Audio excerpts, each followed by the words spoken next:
ఎన్ని కాయలకి ఎంత పడుతుంది? మీడియం సైజ్ కాయ అయితే కిలో ఆవు పిండికి 5 కాయలు. కిలో ఆవు పిండి వేసినప్పుడు మిగిలినవన్నీ ఎలా వేయాలి? మిగిలిన అన్నీ కూడా కొంచెం ఆవు పిండి ఎక్కువ వేసుకొని అన్నీ పెట్టేపోతాం. 25 కాయలకి అంటే 25 కాయలకి కిలో ఆవు పిండి, ఇంచుమించు కిలో ఉప్పు, కిలో కారం. ఆవు పిండి కావాలంటే కొంచెం ఎక్కువ వేసుకోవచ్చు. కిలో ఉప్పు 4 గ్లాసులు కాదు, కొంచెం తక్కువ వేయాలి ఉప్పు. తక్కువ ఇస్తుంది ఉప్పు. అయితే ఉప్పు గ్లాసులు లెక్కన వేసుకుని 4 గ్లాసులు అలా 4 పావు కిలో గ్లాసులు పోసుకోవాలి. అది ఎక్కువ పోస్తుంది. కిలో ఉప్పు అంటే ఉప్పు మామూలు మన కొలతలతో తక్కువ వస్తుంది. అర్థమైంది కదా? ఇప్పుడు ఆవు పిండి, ఉప్పు, కారం కలిపింది మిక్చర్ మొత్తం ఈ గిన్నె అయితే కనుక మనకి పిండి ఎక్కువగా కావాలి అంటే ఈ గిన్నెతోటి 1.5 కొలతతో ముక్కలు ఉంటే చాలు. ఆవకాయలో పిండి ఎక్కువ ఉండాలి అనుకునే వాళ్ళకి, కాదు ముక్క ఎక్కువ ఉండాలనుకునే వాళ్ళకి 1 గిన్నె ఈ మిక్చర్ అయితే 2 గిన్నెలు ముక్కలు వేసుకోవచ్చు అన్నమాట. అది రఫ్గా కొలత. అంత ఫస్ట్ వేసాను.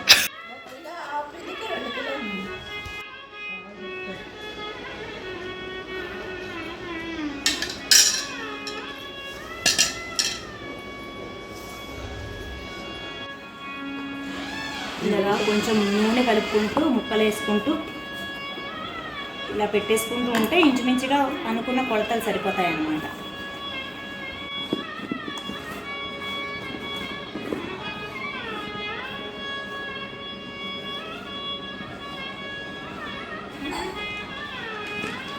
మేము ఇప్పుడు ఆవు పిండి గ్రైండ్ చేయడం మానేసి 3 మ్యాంగోస్ రాయి పౌడర్ అని ఫ్రెష్గా దొరుకుతుంది ఈ సీజన్లో, అది కొంటున్నాము.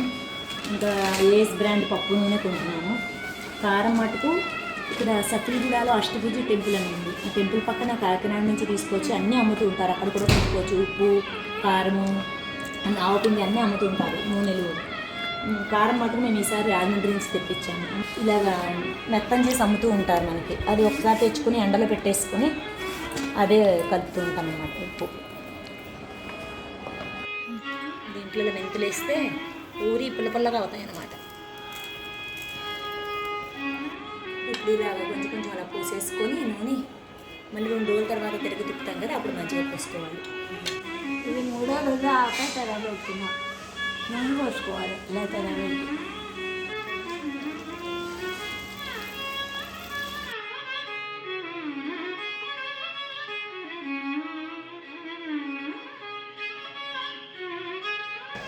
మాగాయ ముక్కలు అలా కలుపుకొని ఉప్పు పసుపు వేసి కలుపుకొని 2 రోజులు అలా వట్టలో ఉప్పులో ఉంచి అప్పుడు పిండుకుని ఎండబెట్టుకోవాలి. ఇది ముద్ద ఇంగు అనమాట. దీన్ని ఇలా ఆయిల్లో ఫ్రై చేస్తే ముక్కలు చేసి ఇలాగ క్రిస్ప్గా అవుతుంది. దీన్ని మనం దంచుకొని ఊరగాయల్లో కలుపుకుంటే ఫ్రెష్ స్మెల్ ఉంటుంది. పొడి కాకుండా ఇలా చేసుకుంటే బాగుంటుంది అన్నమాట. ఇంగు నూనె కాచుకొని దాంట్లో ఇంగు వేసుకోవాలి. 2 రోజులు ఉప్పులో ఉంచి మామిడికాయ ముక్కలు బాగా పిండి ఎండలో పెట్టుకుని సాయంత్రం తీసుకొచ్చి మళ్ళీ ఓట కూడా ఎండబెట్టుకోవాలి. ఓట అంటే దాంట్లో వచ్చేదంతా ఓట ఉంటాం, నెయ్యి కాదు. ఆ దాంట్లో ఈ ముక్కలు వేసుకోవాలి. వేసుకుని దాంట్లో ఎంత ఉప్పు వేసుకున్నామో అంత కారం వేసుకోవాలి. దాంట్లో సగమైన మెంతిపిండి, ఆవపిండి వేసుకోవాలి. దాన్ని సరిపడే ఇంగువ నూనె కాచి పోసుకోవాలి. మెంతులు, ఆవాలు వేయించుకుని 1 గ్లాసున్నర మెంతులు, గ్లాసు ఆవాలు వేయించుకుని అదేమో గ్రైండ్ చేసుకొని పిండి వేసుకోవాలి. మెంతిపిండి, ఆవపిండి వేసి కలుపుతున్నాం. 6 గ్లాసులు ఉప్పుకి 6 గ్లాసులు కారం వేసుకోవాలి. దానికి ఒక గ్లాసున్నర మెంతిపిండి, 1 గ్లాసు ఆవపిండి వేయించుకుని వేసుకోవాలి.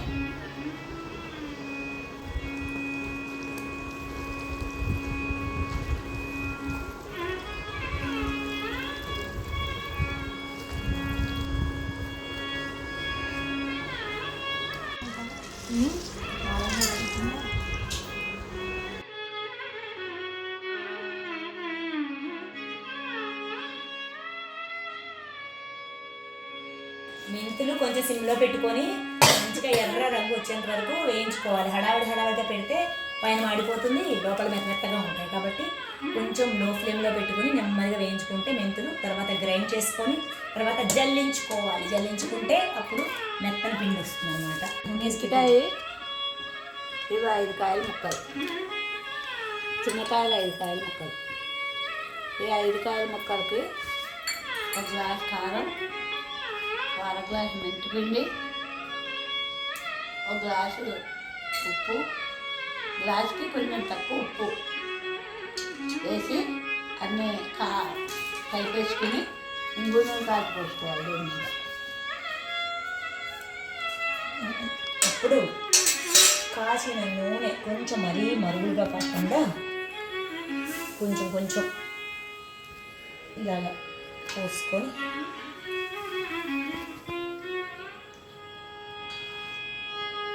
మరీ ముసలు వచ్చేస్తే కారం మాడినట్టు అవుతుంది. కాబట్టి కొంచెం చల్లారి